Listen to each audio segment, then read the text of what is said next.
Hello, this is Matt, and I am about to unload a kiln. Just thought I'd share it a little bit with people that might be interested. Let's take a look here.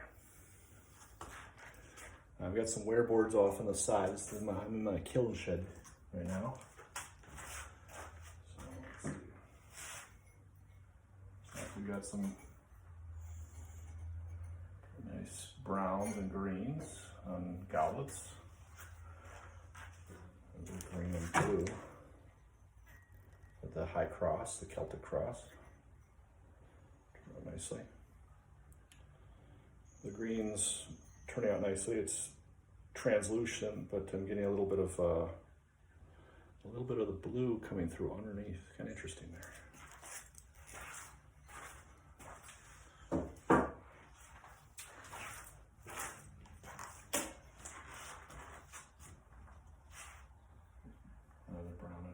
Slight crack on that one. It's going to be probably a second saleable, but just a slight flaw. So the Tree of Life, brown and green.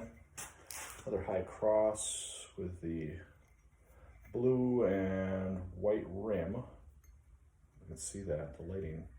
It looks better, pops more on the outdoor light than indoors.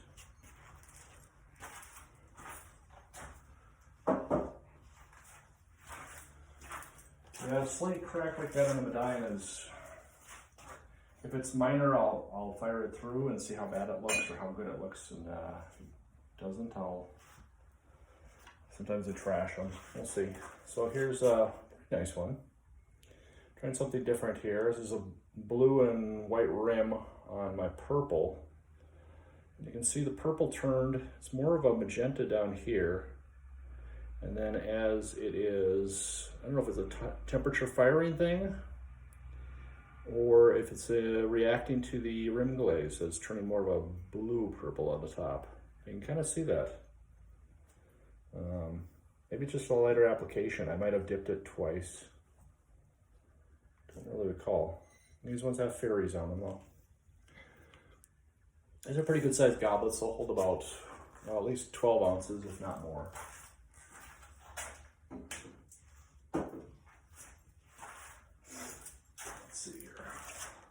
Some other stuff. There's a lot of fun stuff in here.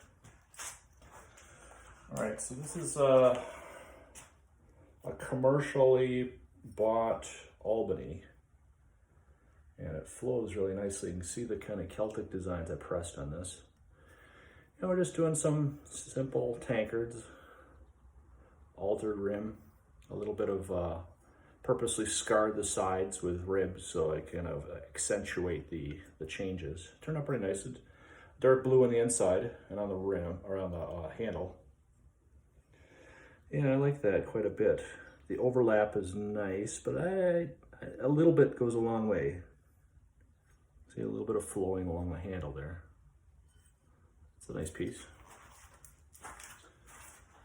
I always know how much clay and how much it holds because people want to, filling out the Renaissance Fair, they want to know how much beer can I hold. So this one's a refire. I had a little bit of pulling on the rim. It was a nice piece.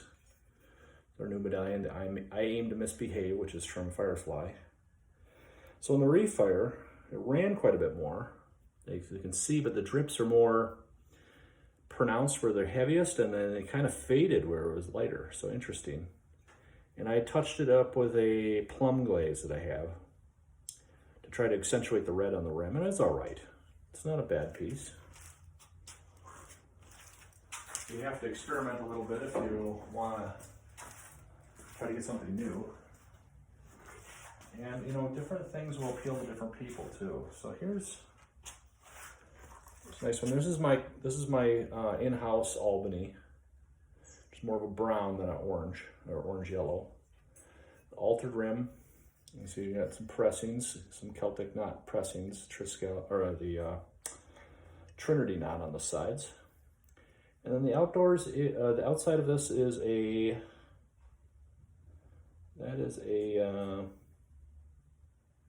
no, it's not my metallic green. I have a green that's got a lot of rutile and blue in it, but it's mostly green, and I call it dull green. But it has a lot of character to it. And the heavier it gets, it goes a little blue. It's just not a spectacular glaze by itself, but in combination, it really pops with other glazes. So it's kind of interesting glaze. You can see you got a really nice kind of fluxing along the rim right there. That's a nice piece, nice solid little piece. Now here's another one. This is kind of my classic brown and green. I've been adding some extra flux to the rim, and I dipped it a little differently so it wouldn't obscure the dragonflies that I pressed in. And so we get a nice view of those pressing. I did it like 2 dragonflies on the side. I did them pretty high up, so I didn't want to do the rim glaze so that it would affect it. That one got close, but not quite. But that's a nice cascade effect, though. Rather like that. That's nice. All right, I'll probably pull one more out here, or maybe 2, and then I'll take a little break. I don't like to have these videos too long. Now, this is a nice one. This is one of our Cthulhu mugs. And I did it with a new glaze combination that I like, which has got the what I call the dull green on the inside, but it goes kind of bluish in this case. And then where it overlaps with this watery, it's more of an aqua really. I don't really like to put this stuff on the inside of things because it tends to crackle and you might get a little bacteria growth over time. So I tend to put it on outside of pots. And then with a kind of cascade of fluxes along the rim and some blue dots to kind of accentuate the white as well. That turned out fantastic. I really like that. And it blushes around the clay, turning it kind of an orange. The clay itself is more of a tan or white, off-white really. But that's a nice piece. Let's pull 1 or 2 more here. I'm just sneaking into the kiln shed during my lunch break. And so I don't have a ton of time. So this is a tea mug. Basically, we usually sell them with a tea bag in here so that people know what they are. They go, well, what the heck is that? They use tea bag in the package, and then we sell that with it, and people can just go get some hot water out at the festival. And so this, I pressed the Trinity knot in on the base, just in the one there, just to give a little interest down there. And then left the throwing lines in. Oh, there's my dog, black dog pottery for a reason. She's dropping her balls so I can throw it. I'm not going to throw the ball inside the kiln shed. And then the flux, I've been adding flux to the green to get some more movement in the green. And I kind of accentuated the areas that don't have the ridges that are pressed in during the throwing process. So you can see it's kind of indented on the inside. So that's a nice piece. I like having some fun in the throwing process and then try to accentuate it. Try not to cover it up and sort of gives you, oh, this is a nice one. Oh, this turned really kind of more of a periwinkle purple blue. And it could just be where it was in the kiln. So it's got like a nice knot heart type thing, impression on the bottom. And I left the mark from the stamp on just to, sometimes you just show your details of how you made things just to let people know that these things are handmade. And then this has got a black and green rim on top, and then I threw a little flux on that as well, because it seems like light flux you really can't go wrong with anything, well, hardly anything. So, and that gave it little bits of movement along the side there. So it really kind of started to run, but it doesn't run like a river off. Obviously in the refire you saw that it really ran like crazy. But so that's a nice tankard, indented.